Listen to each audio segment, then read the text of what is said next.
Hello, this is a message for Jane McCurley and all of your colleagues at Methodist Hospital in San Antonio. I'm Joe Tye from Values Coach, and I want to thank all of you for reading the book, The Florence Prescription, From Accountability to Ownership.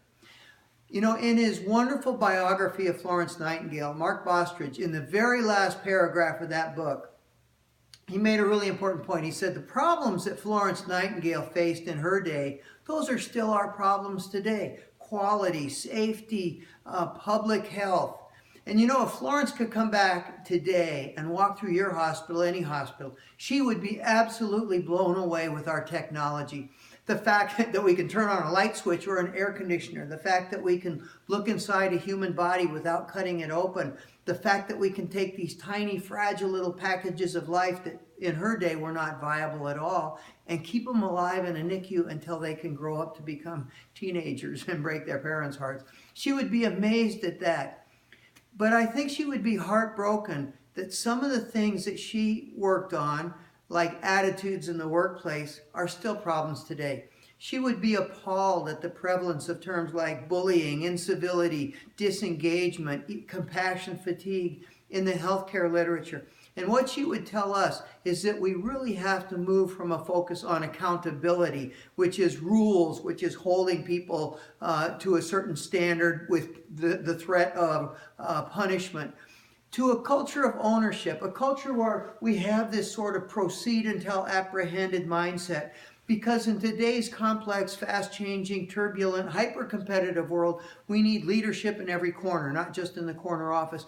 And you know what? Management is a job description. You have to have a title to be a manager. Leadership is a life decision. Any one of us can see what needs to be done, make the decision to do it. And so the Florence Prescription book really has two key vital messages. Number one, how do we create a culture of ownership? This sort of a culture in a hospital. And it describes those essential characteristics like commitment, engagement, passion for the work, pride in yourself, pride in your organization. Those are the things that you have to create a culture of ownership. There's a second, maybe a little more subtle key point in that book, and that is the personal skills, the talents, the techniques that you need to have to be that kind of a person yourself. There's a chapter in the book about the pickle pledge. I will turn every complaint into a blessing or a constructive suggestion. Think how much more pleasant and cheerful and happy you would be if every time you caught yourself mentally complaining about something, instead you would instantly switch to what am I thankful for and what can I do about it? The self-empowerment pledge, one promise for each day of the week. Now, we have seen people make amazing and in some cases miraculous changes by taking those 7 promises to heart. We have seen people lose weight, a lot of weight. We've seen people write a book, several. We've seen people finally apply to graduate school because they're holding themselves responsible and personally accountable. They're being determined.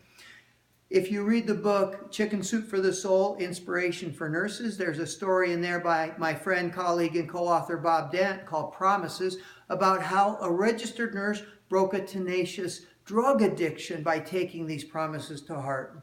In fact, the person on the other side of this camera right now is a recovering alcoholic who every single day makes that promise, and that's a part of that person's commitment to sobriety. And imagine, I'll ask you this question. If everybody at Methodist Hospital made a good faith commitment to being more positive by taking the pickle pledge, to being more personally self-empowered by taking those 7 promises to heart, would you have a better place to work? Would you do a better job of taking care of each other and the patients you serve and your community? Would you have a better reputation eventually in the community?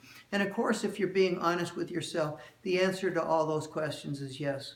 So I want to thank you very much for all you do, for your patience, for each other, and for being part of this movement we need to have to remember the lessons that Florence Nightingale tried to teach us more than 100 years ago.